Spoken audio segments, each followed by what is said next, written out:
that my government could do certain things like attack the people of Iraq. I was just incredulous at this, and I went through a life-changing experience when that actually did happen. In fact, I was in Italy at that time. I was on a speaking tour of Italy, invited by a peace group there. Tavolo della Pace is the name of it. And I was going from, I think I did about 10 towns in 10 cities in 7 days. And I spoke at many city councils who wanted to pass resolutions against the war in Iraq. And we managed to get that done in most of the cases. But that last night, before it was on the weekend, I was speaking at a monastery in, I think it was, trying to remember, I can't even remember, it was in Siena. There were so many cities that I went to so quickly. And I was on a balcony with a Muslim woman. She and I both spoke, and there were a couple of monks on either side of us, and there was a large crowd in the plaza below. And I stated unequivocally that the next day, when there was to be an announcement from my government, I stated that my government could never do this. We could never go to war. Now, the next day, Bush declared war. And I went through, it was the worst kind of hell since a couple of days after 9/11, when it was one of my last trips to a victim center in Manhattan where I live. I'm the only member of my family that lives in Manhattan. And on that last trip, which was 1 o'clock in the morning on Thursday after September 11th, I was still looking for the Red Cross lists of the people who were, well, at that point, no one was coming in injured anymore, it was only bodies. And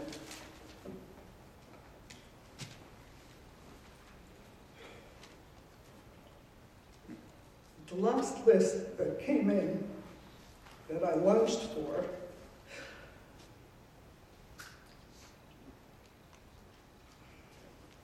was a list of body parts. I felt I was sinking through the floor. There was no hope. And I felt that way again when war was declared in Iraq.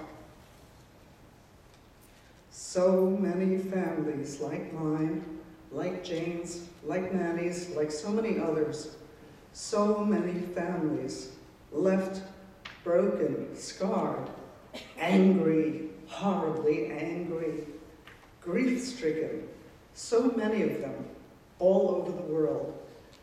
That was first what polarized me when I saw, just a couple of months after 9/11, that we were invading Iraq. At first I thought, oh, we've got to retaliate. Of course we have to retaliate. And then I read in the paper how many casualties. And I know, I started, again, thank God for the computer, I started looking up on my computer. And I saw over the course of the 20th century, the percentage of casualties in wars from the beginning of that century right through to this century has gone from very, very low to something like 90%. War is no longer for armies. War is against the civilian population.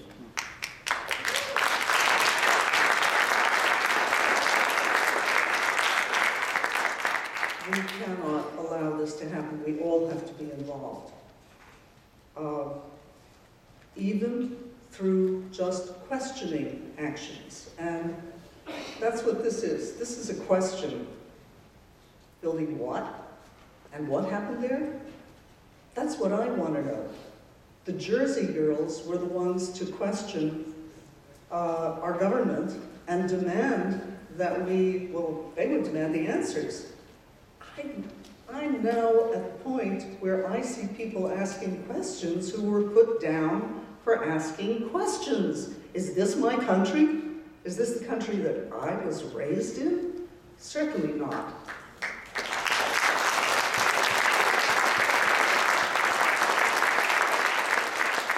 So So it all comes down to who are we as Americans? I'm a first-generation American. I know what that's like. I was raised in the Polish-Ukrainian ghetto on the Lower East Side of New York. I had such advantages. I got into Hunter College High School, one of the best high schools in the country. No money, not a cent. Nobody had to pay a cent. Sure, I was ashamed of the clothing I was wearing, but I still got the education. And that changed my life. Now, what and who are we? We have got to at least be able to ask questions. We have to fight for the right to ask questions. Now, that's a horrible thing. No, we need answers. But let's start with the questions. And I'd like each one of you, I'd like to reiterate what Manny said. We need, if you can just give, never mind $250, give us $5 here for this effort to raise the question so that maybe someday we'll get an answer.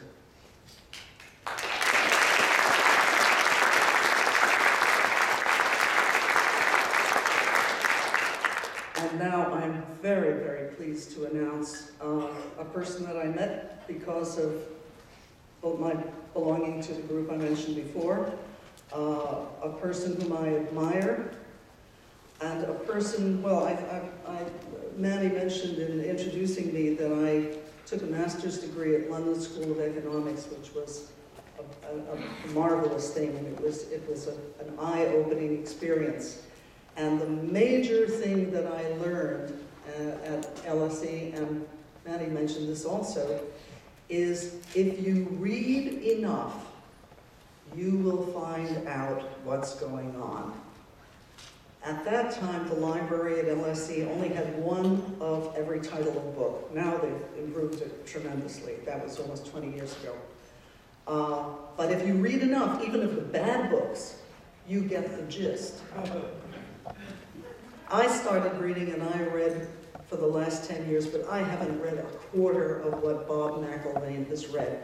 Every time I have a question about something, I try to get in touch with Bob and ask him, what should I look at here? Because Bob has read not only about 9/11, not only about government, not only about the CIA, the FBI, all of the secret intelligence agencies, plus on and on, but the basics of government. He has a few PhDs in what he's read, and I'd like to get off here and bring him up so he can tell you some of his wisdom.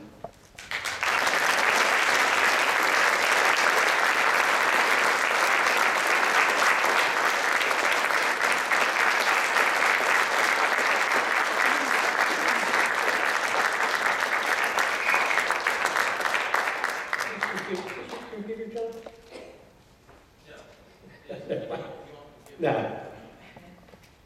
Can I just put the thing down? Yeah. I'm a little, I really am, I should be used to doing this because I've been doing it for, since 2002 when I finally decided to get involved with things.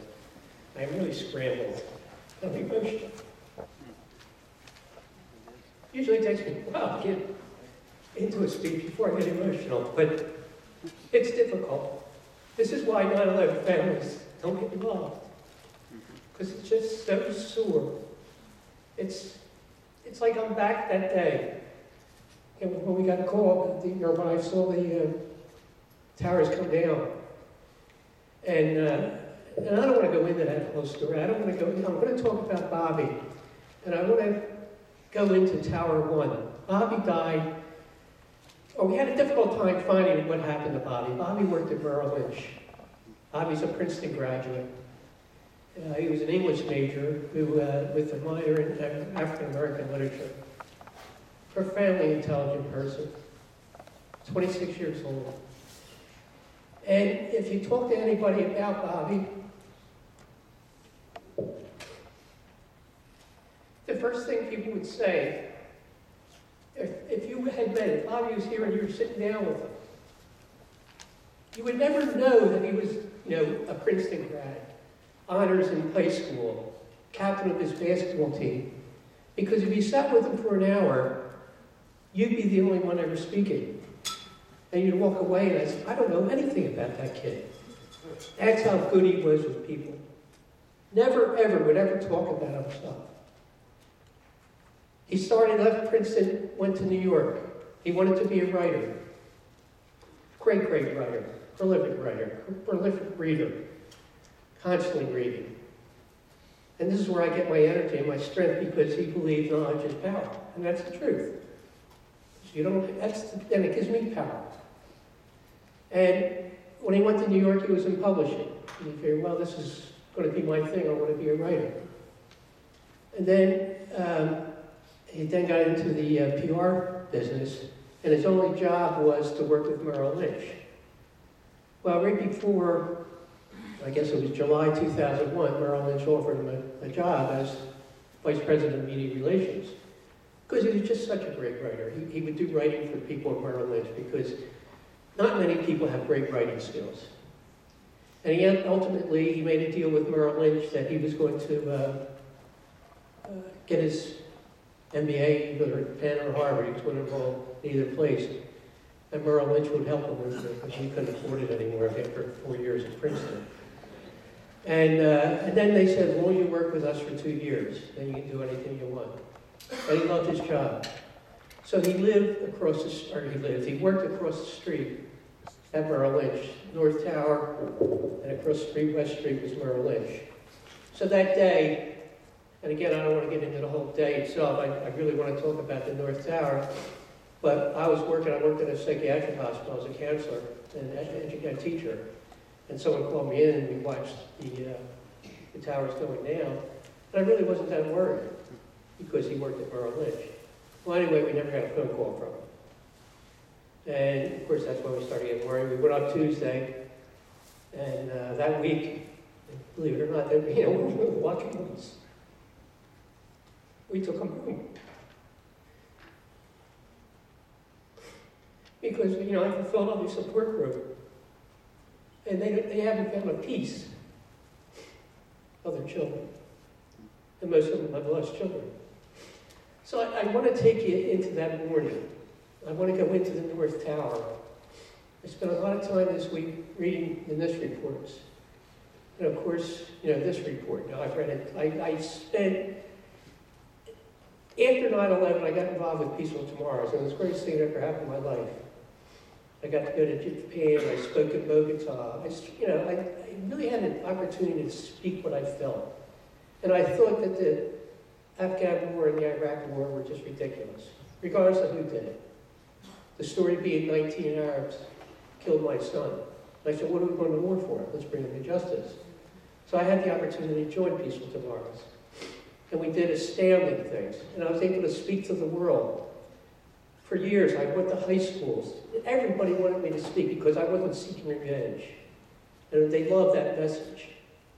But then after going to these 9/11 committees, I made 90% of these commission hearings. And it was a joke. And again, it was after Condoleezza Rice spoke in the hearings. And it was a filibuster. She could care less about what happened. She just kept saying, well, we have to keep things in historical perspective. Well, I've never been so pissed off in all my life. And that's when I made the decision. I had an interview with CBC afterwards. And I just, people all around, I said, this is effing ridiculous. I was so pissed off. I've carried that anger. That's why I get so emotional, because I got anger. Tremendous anger. And I have to really watch myself. I have to work hard to keep my sanity. Because that's all I do. And I know the truth hasn't been told. You look at this book, and Vanny mentioned Khalid Sheikh Mohammed. 441 footnotes in this book. 441 footnotes. Talking about the story, the masterminds of 9/11. Yet this man was tortured 183 times. That's what they based the whole book on. And it's based on torture, yet American citizens accept this, that we will actually torture people to get a confession. And I doubt very much the man is alive. But that's here and there. So what I want to talk about is that morning. Keep it in the context. I'm not going to talk about Building 7, but move right into Building 7. 846, I think the seconds were 846:40. Bobby came down. He lived at 66 between 1st and 2nd.